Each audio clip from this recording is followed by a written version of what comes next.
All right, so thank you guys for agreeing to participate in this today. This has been one of the challenges many of our HOB firms have been asking about around the globe, is understanding the unique accounting, tax, and regulations as they travel from country to country, as we have clients looking to do business in the US, in the UK, in France, in Italy, and in Germany. And we're always challenged with those questions. And quite frankly, it's different from country to country. And sometimes we take it for granted. Like I live in the US and I take it for granted that the rules are going to be the same, whether I'm in Germany, whether I'm in the UK, whether I'm in Italy, no matter where it may be. So our clients really need to have a better understanding. So we put this series together in order to develop a much better understanding. So my first question is going to go to Anant, who's really representing the US. And so Anant, why don't you talk a little bit about some of the unique challenges that you may have when a foreign business does business in the US from an entity perspective, choice of entity? Yeah, it's interesting. Obviously, the country is one, but there's 50 other countries within the country and cities and so forth. So what do I mean?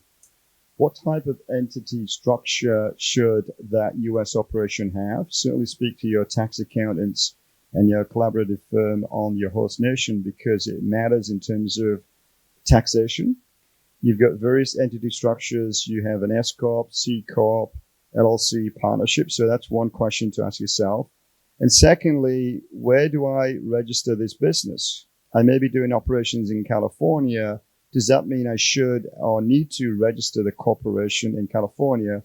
Well, the answer is yes, and or maybe. Often what you'll find is a lot of international corporations actually register their business in Delaware, which is a state in the east of US. Well, why Delaware?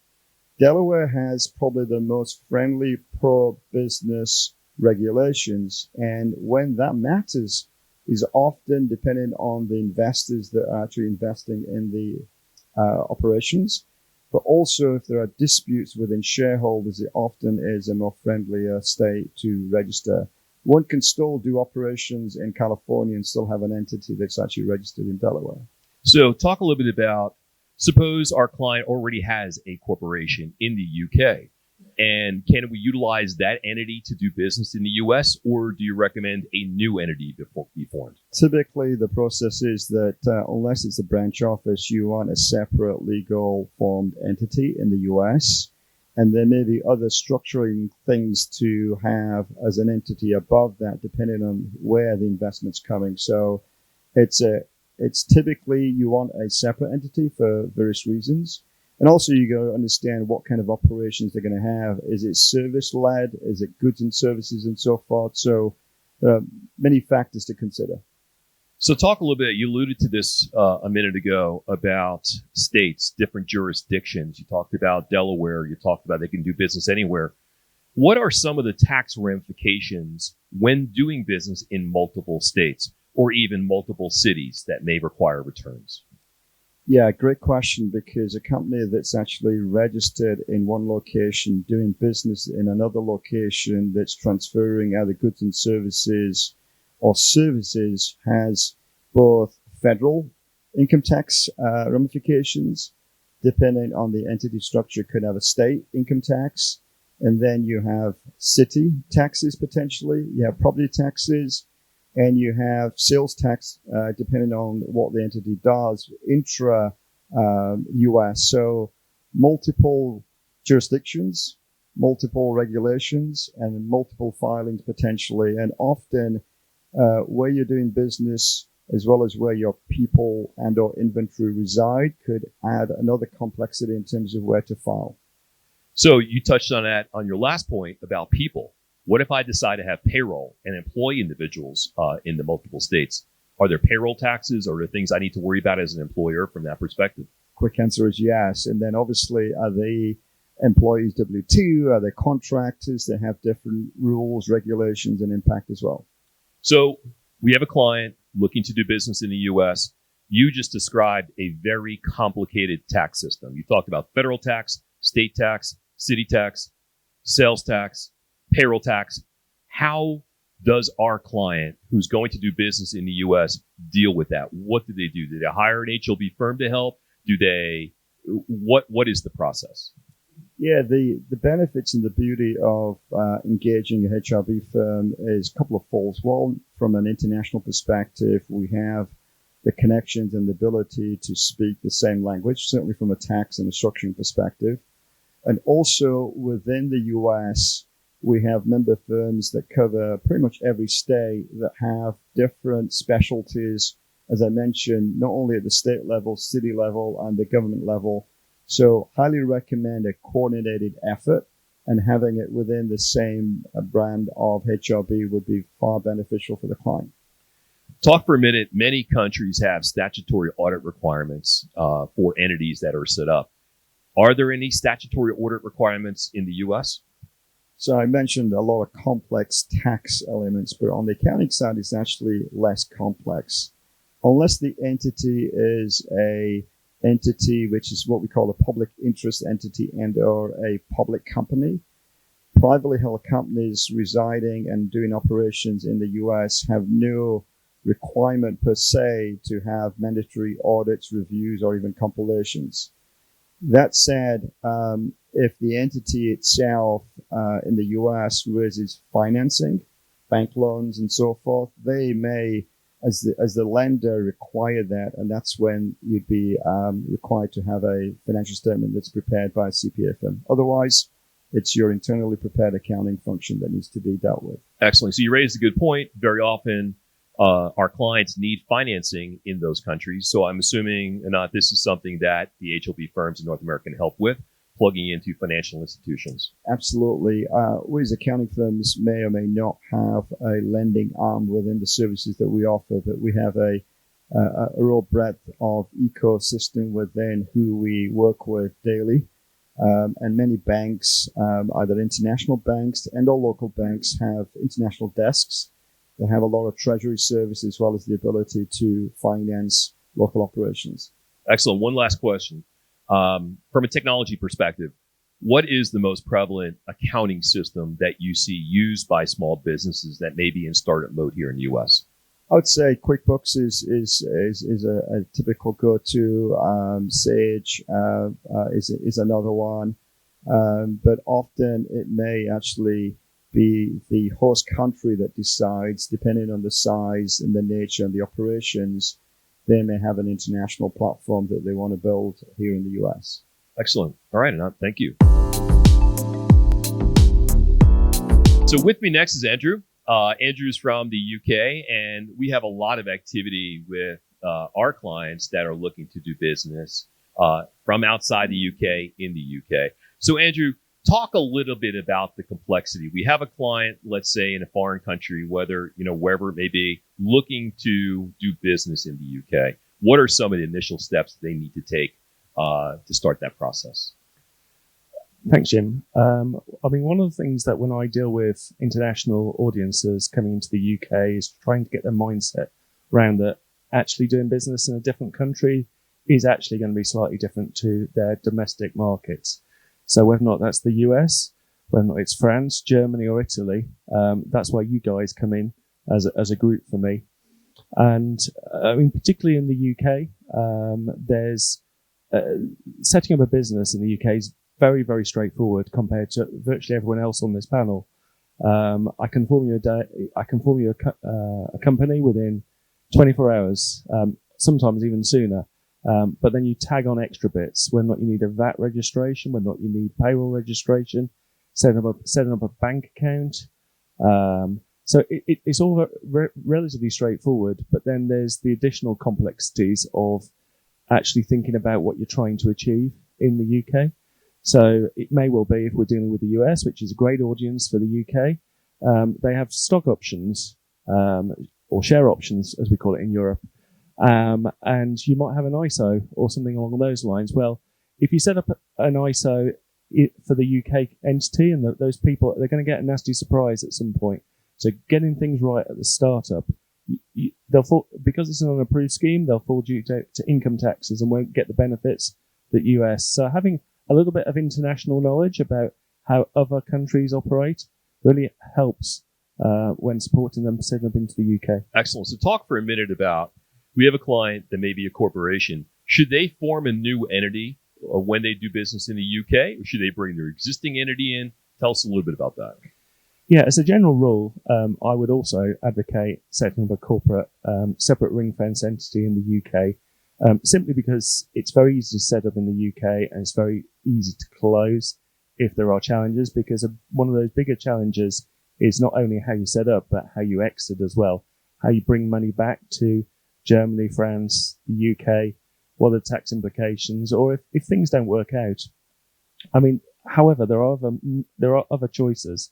So if you only want to dip your toe into the UK, it may well be that you use a third-party provider as a sales person, or you might operate as a branch. But as a general rule, I think if you're looking to establish a business and you've got credible plans in the UK, a corporate, usually a subsidiary, is the way to go. Excellent. So talk for a minute about, I know a number of countries, our HLB member firms are primarily accounting firms, and they're generally not allowed to form entities in certain countries. In the U.S., that being one of the case, you have to use a law firm to form an entity. Is that the case in the UK, or can you, Andrew, form the entity, or any of our HLB firms in the UK form the entity? Yeah, I mean, this is one of those areas where we're very different, and we got very different answers to the question. In the UK, for virtually 99% of the time, you can form what we call model articles or constitution documents, which makes actually setting up for any overseas entity a UK subsidiary fairly straightforward.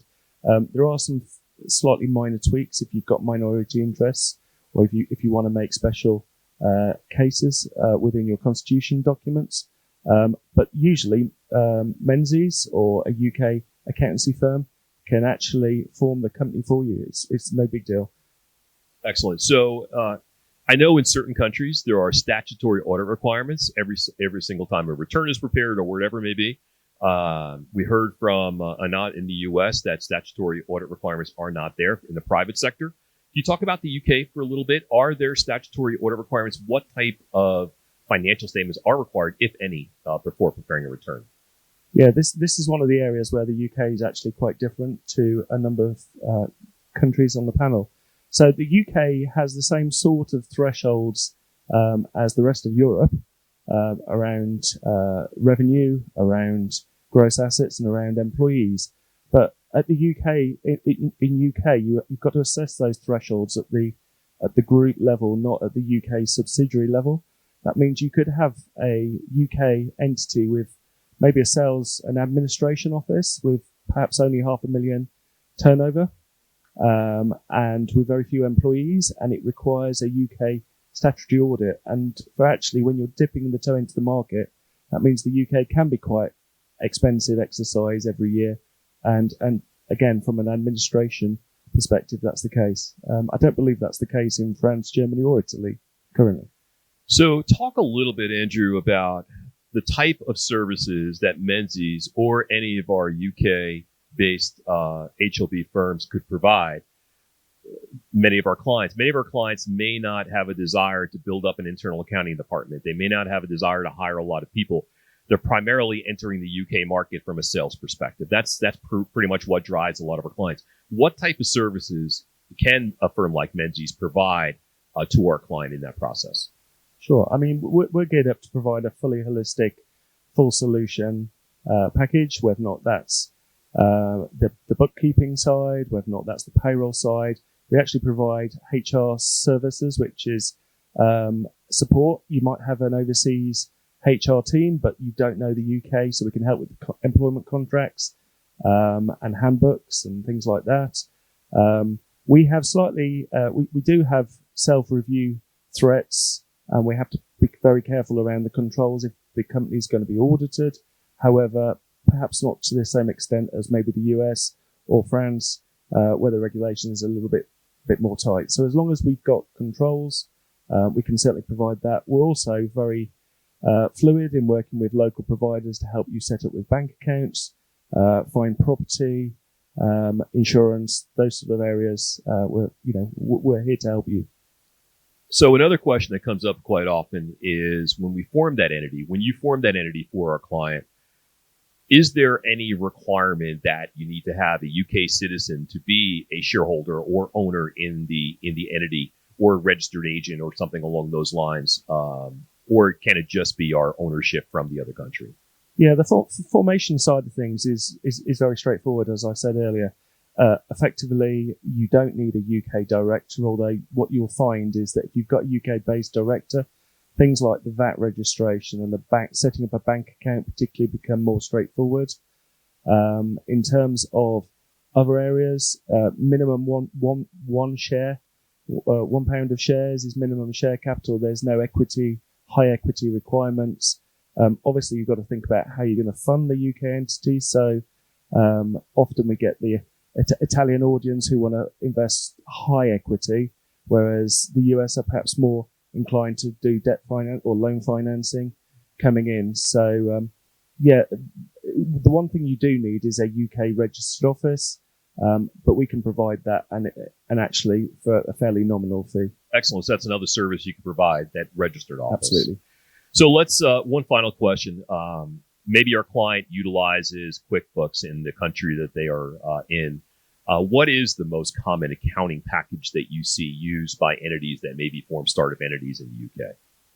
Yeah, we have a whole range of entities, certainly in the global space. Obviously very familiar with QuickBooks, although the UK version is a slightly different version to the US, and they don't talk very well to each other because of the VAT side of things. You've got sales taxes on QuickBooks, and that the QuickBooks module QuickBooks Online, I think it is in the US, doesn't have a VAT module, so they don't talk to each other that well. But I mean, probably the most common package is Xero at this sort of level. And what's great about the UK-based packages is they feed back into the tax system, which is fundamentally important. Well, we've got another session on that shortly, but it has to feed directly into the UK system, tax system. Excellent. So I assume if there are challenges that our clients may have doing business in the UK with transferring data from the UK-based accounting system, that's something that our UK-based firms like Menzies can help act as a middleman in that transition. Yeah, absolutely. I mean, we're here to provide you with a solution. And, these are just hurdles that we've got to overcome together. They're not unusual in the global space. You can't have a global system that's compliant with the German side, the UK side, the US side.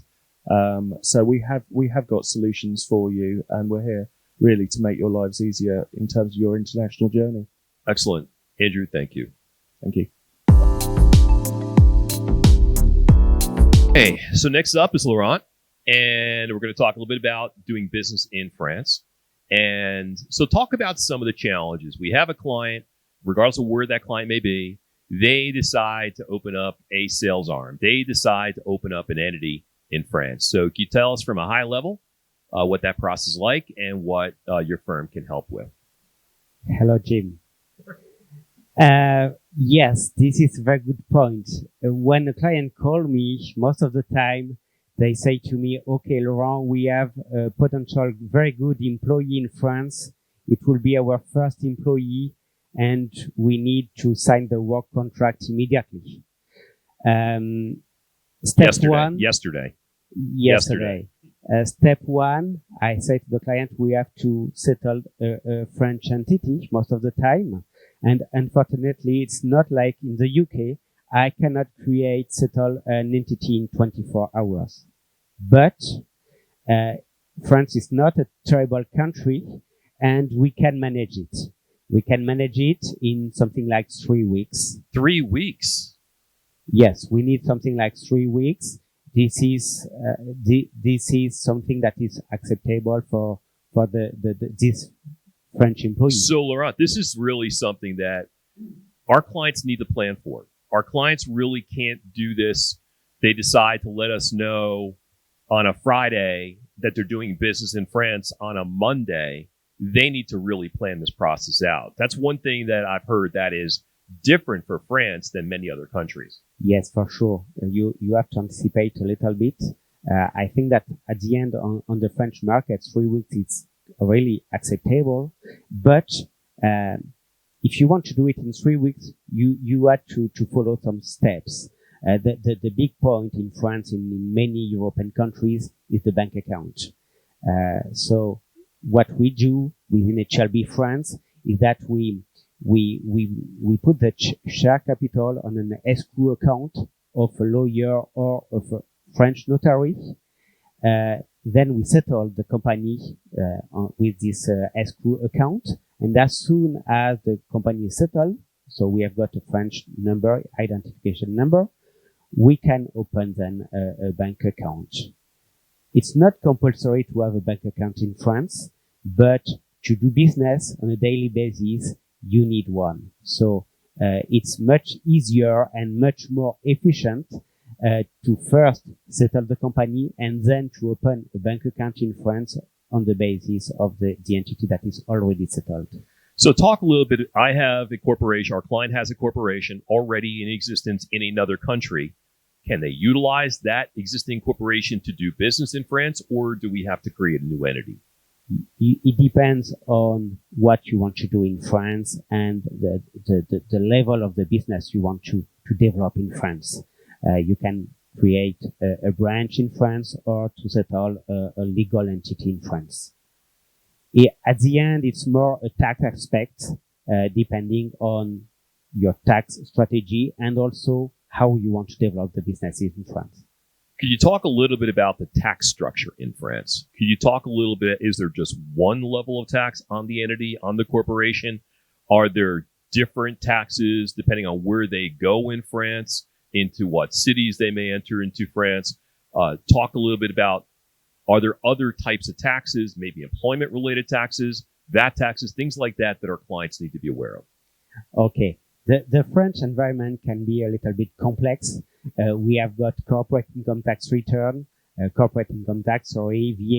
of course, in France, business tax, and we have various taxes.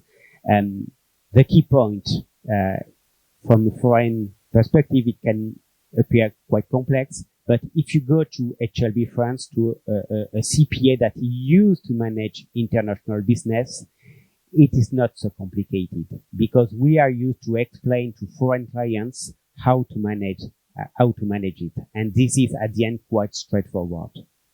Of course, if this client goes to a French expert comptable that is used to manage only French clients, at the end, he will never be able to explain how to manage it in France to a foreign client. So picking the right firm. Obviously, we're using one of our HLB affiliated firms in France.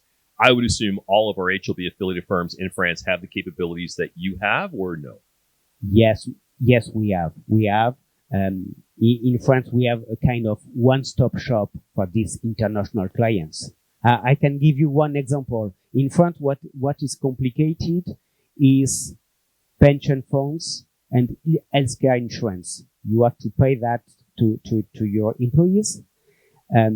If you are you come from the UK, it can seem complex, but we can propose this service internally. We can assist the client, and we can explain to the client how to sign the best contract, and we assist them. Excellent. So that gives rise to a question about, maybe I have a client that is looking to hire a sales force in France.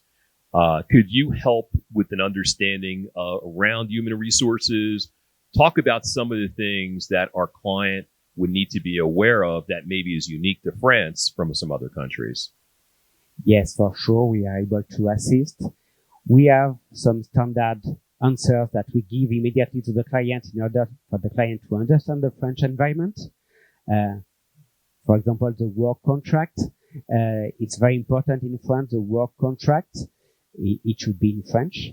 So we are able to translate, to have the work contract translated from French, translated in English, and we propose some standard template to the clients. So this is, if you go to the good French CPA that is used to propose international services, this is quite straightforward. So you keep really stressing that. So, I mean, obviously our clients need to be utilizing the HLB network firms because they have a focus on international. They understand the international space. You touched on a little bit uniqueness within France. cultural differences. And there are tremendous cultural differences depending on the countries that our clients may be setting up businesses in. Could you talk about some of the unique cultural differences that may exist in France that don't exist elsewhere when it comes to our clients setting up business? Jim, I have an example for you. Okay. When a US client come to France, as soon as he has called me and other suppliers in France, he asked to sign NDA documents to all the suppliers. So why sign these non-disclosure agreements? So in France, in the US, it's very standard, it's very common. In France, it's less common, but suppliers like my firm, we are used to sign such documents, so we accept it. But most of the time, a US client that arrive in France say, okay, if one day there is an issue, we would like that the US court will be applicable. And if it's something that we have to explain, that, okay, the service will be done in France, the entity will be a French entity, my team who will work on this operation is based in France. So I really need, for insurance purposes, that if one day there is an issue, the French court will be applicable. So this is something that I have to explain to my US client. Excellent, Laurent. I mean, you really point out some of the unique differences that we need to explain to our clients well in advance. I mean, what I just learned about doing business in France, we have to plan it. It has to be planned out well in advance, talking about the entity, getting the entity set up, and then even explaining some of the cultural differences that may exist, some of the other things that we may need to do from a statutory perspective that we don't need to do in other countries. Exactly. This is it. So are there any statutory audit requirements around the tax process at all? Is every company that does business in France required to have an audit? It depends on the criteria and the size of the company. Okay.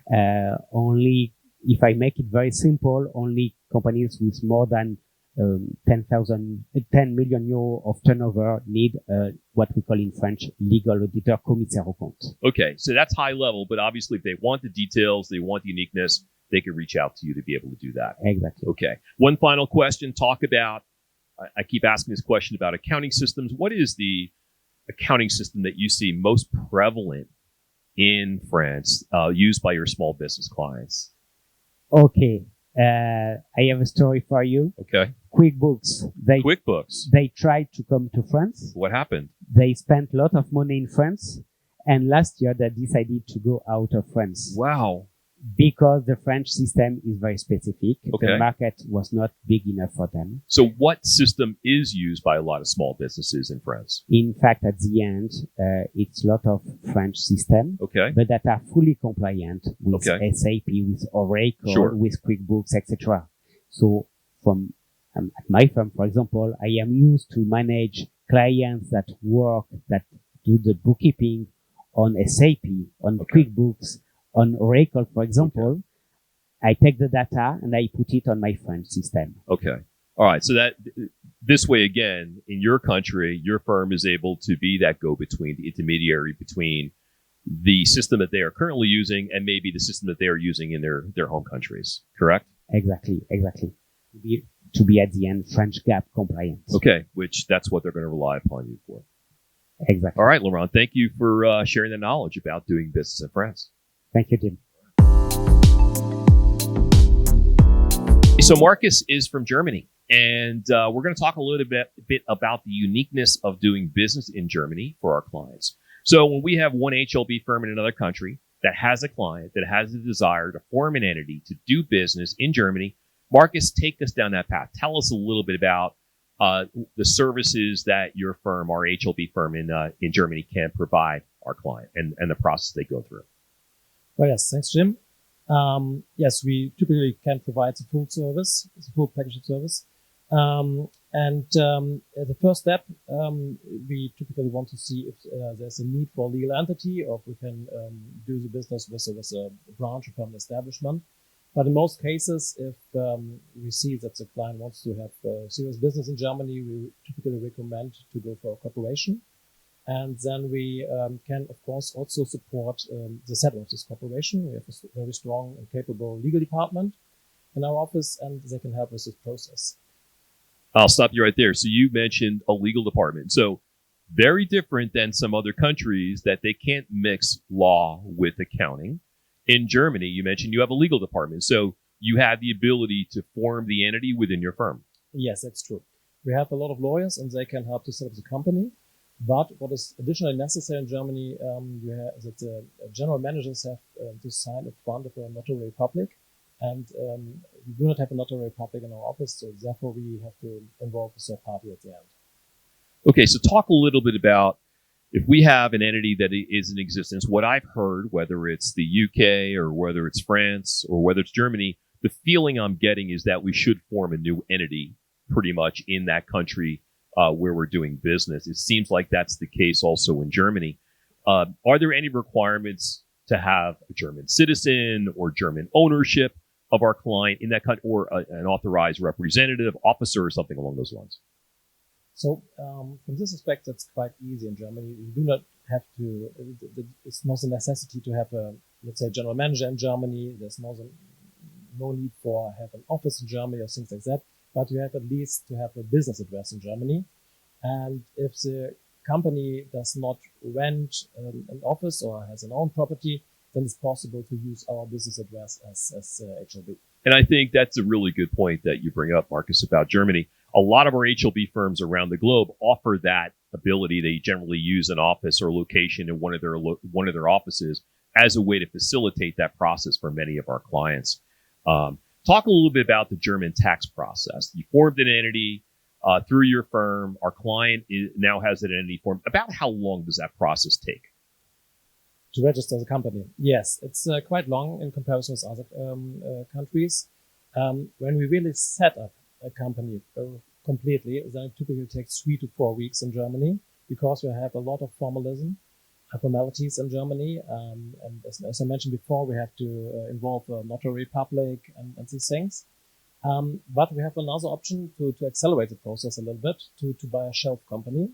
That's quite common in Germany. So you could buy a company that was set up before from someone else and that is completely empty.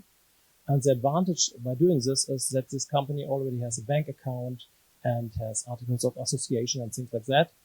And this typically then only takes 1 to 2 weeks. So that is something that I haven't heard already, is that you have access to dormant companies that existed in the past, that our clients have the ability to acquire. That are not dormant companies, that are companies that were specifically set up only for this purpose to buy them. And they're empty. They only have a bank account. They have the share capital, nothing else in it, and just to accelerate the process to setting up a company. So because it takes so long, because in speaking about how long it takes, I was shocked. In France, it takes 3 weeks. So in Germany, it could take even longer if we go through that long process. So that's created an opportunity for entrepreneurs out there to form these companies in Germany for the sole purpose of being sold and setting up. So my biggest concern would be, if I'm buying an existing company, would be, am I exposed to, is our client exposed to any potential issues that may have existed in that company if it had ever done business? So you're saying these companies would not have done business before? They did not have done business before. No, they're completely empty. They're just set up for this purpose. Okay. Talk a little bit, Marcus, about statutory filing requirements that entities have in Germany. For tax or for tax, for filing tax returns. Are there multiple returns that have to be prepared depending on where they're doing business in Germany? Talk a little bit about that. Yeah, we have a corporate tax in Germany and additionally trade tax, which is not so common in other countries. And yes, we have, of course, then to file corporate and trade tax returns. And the deadline for this is quite interesting in Germany because it depends if you do the trade tax and corporate tax returns on yourself or if you engage a tax advisor. If the company does it on their own, you have 7 months after the end of the fiscal year. And if you engage a tax advisor who does the job, then it's double time, so 14 months till you have to submit the tax returns. So you have 14 months from the end of the year end that's quite to file the returns. Yes. Wow, that's a long deadline. That's a long deadline, yes. Talk a little bit about, what if my client is looking to develop a sales force in Germany and hire employees? Talk about maybe some of the tax ramifications of hiring employees in Germany. You mean from HR perspective? From a human resources perspective, and talk about some of the things that your firm can do to help our clients in Germany with HR. Yes, as I mentioned before, we have a legal department, and they have also the capabilities to help with labor law and employment contracts. So they can set up the employment contracts. They help with social security questions, and of course, we can support the client with payroll and all these things, so that every registration of the employer and things like that is handled via our office. Are there any statutory audit requirements in Germany that companies need to be aware of if they are doing business in Germany? Yes, we have. If your company is qualified as a medium or large entity, then there is a statutory audit requirement.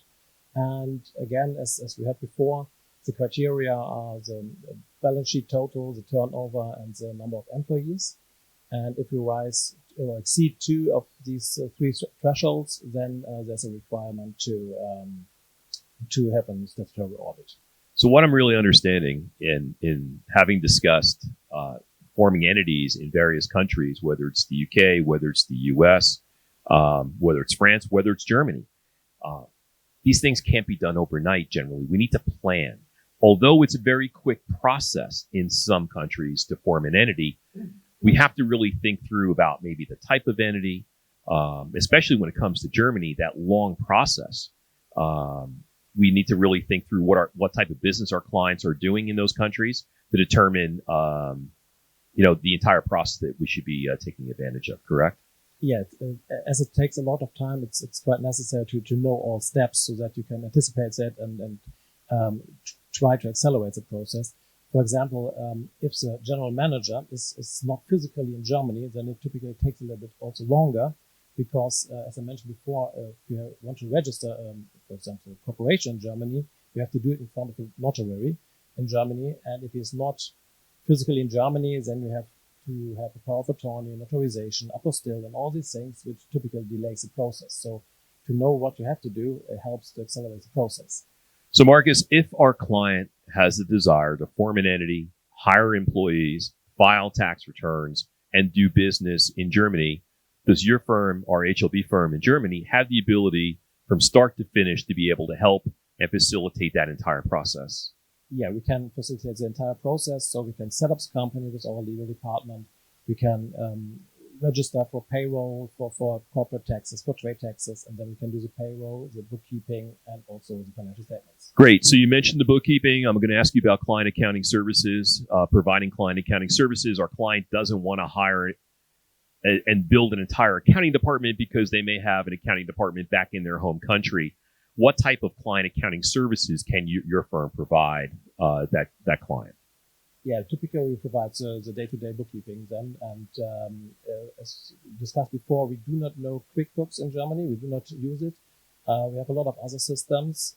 There's not one leading system, to be honest, for smaller countries, for smaller companies. But some use SAP, some use DATEV, which is a typical German software, and some use other ones. Excellent. So you stole my thunder here on the last question about technology, but that's all good.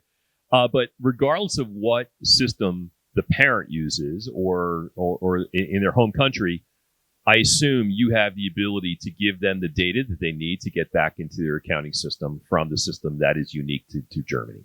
Yeah, so far we're always able to import and export the data in a way that's a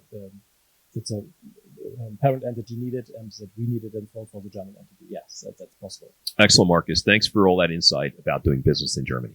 Thanks, Jim. All right.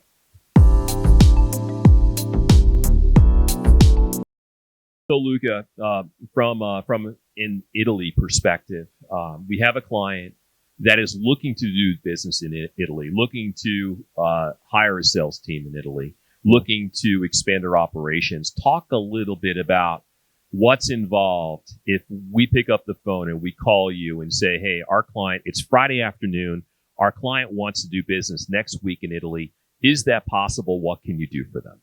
Yes, probably next year is possible, but no. Now, hold on. Next year, this is yes. Friday. Our client needs to do business next week in Italy. Is that possible? I was joking, but it's not so simple. As you know, we are a commercial country now. Nobody comes to produce in Italy. So most of the clients call us or just because they want to sell something in Italy. They want to have a sales force or something like that. Yep. So the first point, we have several questions to ask the client because we have to avoid any pitfall with Italian law and the international tax law. And so the first thing is understand and clarify exactly what they want to do in our country, because according to the tax agency, it's very weak, the border between you are just promoting something or you are doing business. So this is really unique. Something I haven't heard in some of the other countries that we discussed is that we really have to have a discussion with you about the specific type of business that our client is looking to do inside of Italy. Actually, the reply after we asked the question to the client, we discovered that they are going to do business, but sometimes they try to minimize it. So no, we are just hiring a guy or two guys just to promote, just to avoid to have anything to do with the Italian tax authority. Okay, but that's very dangerous because as soon as the Italian tax authority understands that there are not just a few guys in Italy promoting services, but signing contracts and doing business, that's the beginning of the end of the client. So we have to advise the client to be very careful with the Italian system because at the beginning maybe nobody discover you are doing business in Italy, but sooner or later it can happen. So it's very important to start with the right foot. I hear you loud and clear. So we should be reaching out to you or HOB affiliate in any of our HOB affiliates in Italy, and specifically to you about our client's desire to do business. Now, talk a little bit about, should our clients form a new entity in Italy, or could we use our existing entities that we have in other countries? That, of course, it depends, but generally speaking, I agree with my colleagues. An incorporation is the best solution. You, a subsidiary or an incorporation, avoid any pitfall, any dangerous misunderstanding with the tax authority. Of course, to set up an Italian entity, you need to have a large business or not just a few. That's important to evaluate the cost to set up and the time you have to wait to set up an Italian entity with the business you want to run in Italy. So Luca, you hit on a bunch of different issues there. You talk about setting up an entity. You mentioned that it needs to be a larger business, small. If I'm looking to dabble in business in Italy, should I be forming an entity if I'm testing the waters? Is that a requirement? Or do I need to have a lot of activity, business activity? Not a lot, but as it takes a lot of costs and times to set up. Okay. It's not probably like in the UK and in other countries. So, okay, set up an entity and then close it if it doesn't matter. To set up involves a public notary, legal aspects, and also we have a large problem with the registration of the foreign stakeholders, so directors and shareholders, because they have to register to the tax agency, and it's very difficult now to register, and they have to have an Italian tax code. Okay, that's so very longer. I love this. You're raising a lot of issues. So if we have a corporation in another country, is there a requirement to have any Italian citizens, Italian officers, Italian agents as part of the corporation, or can it all be foreign? It's like in Germany, you just need an Italian office. You need an Italian office. So I am assuming, Luca, that they could use your office as an office until they get established. Okay. Yes, so that is a common message that we have heard. Clients from another country can utilize our HLB affiliates around the globe as their source of primary office when they get started as a courtesy. Yeah, absolutely. That's what we recommend. Talk a little bit about the timeline. I'm still confused about the timeline. I mentioned I was joking a little bit. I have a client I have a client on a Friday that wants to establish a location. They just told us in Italy next week. Is that even possible? Or what realistically, how much time should we let you know in advance that our client is looking to do business? Okay. If we look at the Italian law system, probably takes 3-4 weeks, like in France, in Germany, and but depends on the government offices. In the US, you have one government and 50 states. We have one government, one law, but hundreds of government offices, and they interpret the law in a different way. And the times of the public office is maybe sometimes shorter, sometimes longer. So it's difficult to ensure the client. Okay. So we need to have that 3 to 4 week window that we need to really have advanced. Yeah. And of course, our job is to speed up. Correct. You'll do everything in your power to speed the process up. Now, can you form the entity, or you have to have? We heard some firms have lawyers in their firm. They work with lawyers. They have accountants. They could do both. Can that be done in Italy, or do you need to outsource some of this to another firm? We have the legal department. We have a network in Italy, HOB Italy. We have everything, but we have not the public notary. So the final act, we need an external support. But you could coordinate that final act with the notary. That's just to arrange the appointment. Talk about the other things. Okay, you formed the entity. We're now established in Italy. Our client is now doing business in Italy. Our client is now has an office, and they're starting to hire employees. What type of services can your firm provide to our client that is doing business in Italy? But as HOB Italy, we try to cover all the needs of the clients, of course, according to the dimension of the clients, especially for small clients. We support them in everything. So, of course, we support in drafting contracts that also in Italy they have to be written in Italian, maybe bilingual, and also to incorporate the company, and also to register for the payroll tax, for the labor law rules, everything. So we can support in everything. Excellent. Absolutely. So you talk a little bit about payroll tax. You talk a little bit about labor rules. What are some of the unique hiring challenges that our clients may experience when doing business in Italy that they may not be experiencing in their home countries?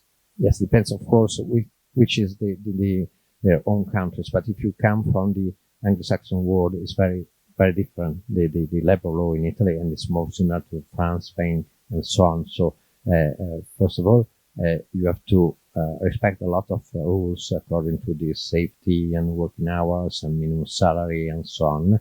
You have all the agreements have to be written, and there's not the concept of the economic employer in Italy. So the employer is the one that hires you, you work for him, and you pay him. Okay? You cannot lend any employee to any other entity. So that's forbidden, and that's fine also. That's used. I have clients from the Anglo-Saxon world. I use a lot to do that. We have to be registered in Italy to do that, and so that's very dangerous. So that's one. I mean, obviously, that's something that your firm can help our clients to understand those labor rules that are unique to Italy that are not unique to other countries. Yeah, absolutely. So talk about one last question. Can you talk a little bit about the type of accounting services that you could provide our client that may not have an accounting department in Italy? Maybe it's just a sales arm. Maybe they're generating revenue. What type of accounting services can you provide?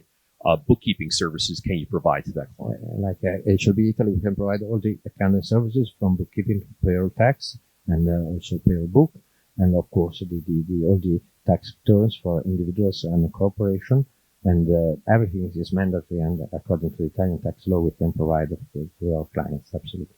Excellent. One last question. The same last question about technology. Obviously, with technology driving everything we do today, the parent company may be in another country looking to consolidate the operations of that Italian subsidiary or Italian operations.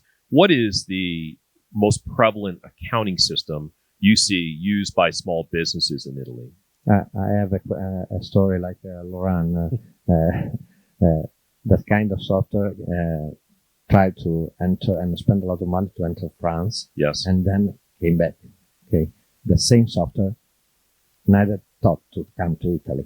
Wow. So we have not international software. The only one is probably SAP, but the real software we use are Italian software for both for payroll and bookkeeping. And the real point is to transfer data to the global accounting system for our clients. So that's a very common thing I'm understanding. So when a company has the expectation that all the subsidiaries around the globe will be on the same accounting platform, that's an unrealistic expectation. No.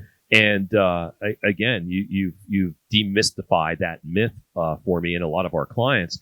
So like the other HLB firms around the globe, you have the ability to deliver the accounting data to our client in another country in a format that I assume they need to have. Absolutely. This is what we do as a HLB is to customize all the services. And this is one of the key points for customization.